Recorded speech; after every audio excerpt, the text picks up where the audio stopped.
I would just like to ask though, Yes. you're talking about a rational person there. Let's face it, because Yeah. as leadership coaches, both of us, we get called in not with the rational people. We get called in with the manager who is either new and inexperienced, so not good at feedback, or because they're not self-aware, or they're not forthcoming, or they play favorites and won't acknowledge it, or whatever it is.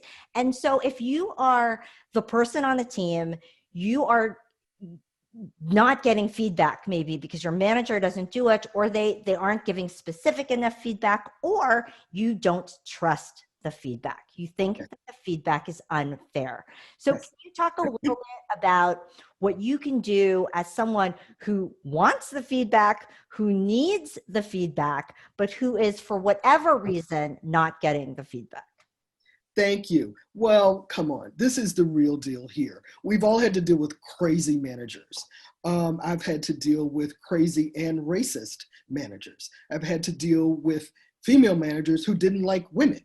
I've had to deal with Black women managers who didn't like Black women. So, hey, life is complicated. So this is what I call the managing your manager segment. We all have to find a way. First of all, again, just like I recommend, and you do too, that managers check their own motives and be as objective as they can be before they go in. Here's where I think you have to then be as real with yourself as you're able to be. First of all, do you want this job?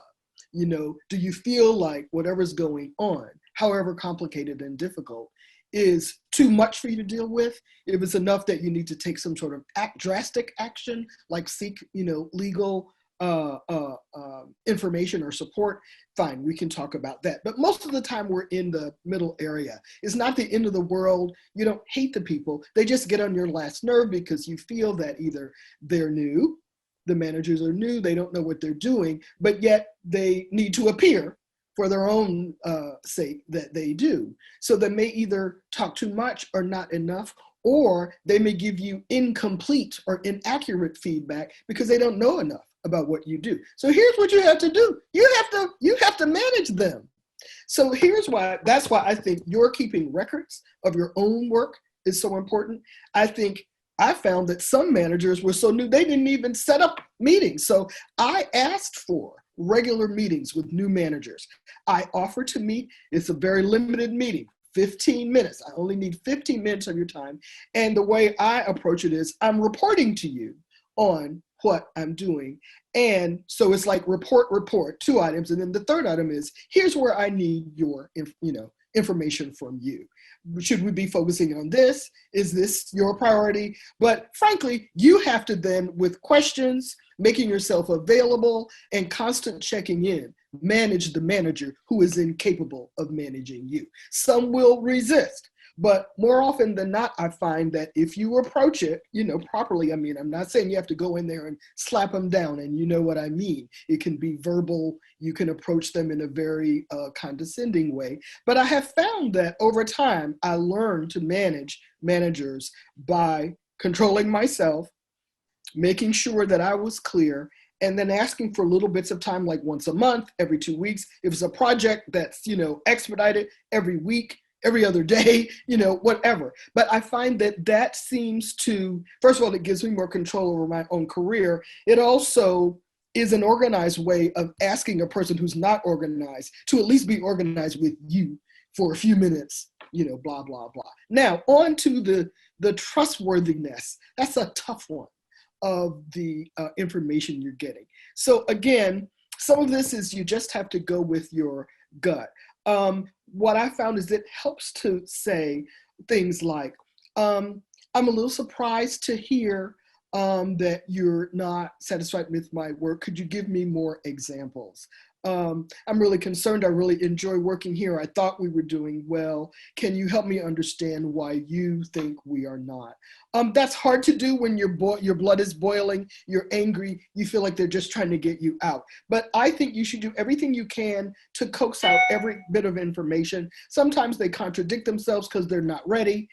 Sometimes they've been sent by somebody else to deal with you because you are so strong, and maybe you're doing well, maybe you're intimidating, both to the manager or to their manager. That certainly happened to me where people tried to squash me. And then what I offered was to do a different job. I created a job for myself that was both in that department and in another department. And it took a while, but eventually I was able to then do that. So I'm going to stop there. Here's what I think you do. Where as much as possible, take control. Have your information straight. Keep a record. Ask for an opportunity to sit down. Keep track, and you know we're all people who are very careful with information here. After the meeting, write down how you felt. If you get some really jarring, like maybe someone curses or does something really inappropriate, try your best to stay calm. Try not to respond at that time.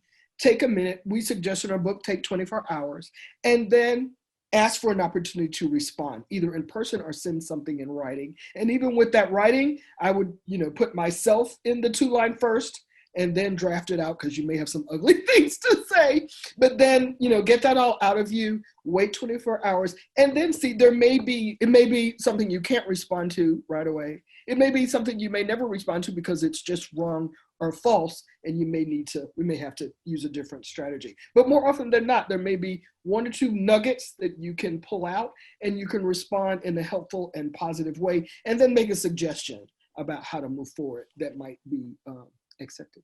Yeah, no, so there were so many things that you said that I thought were great.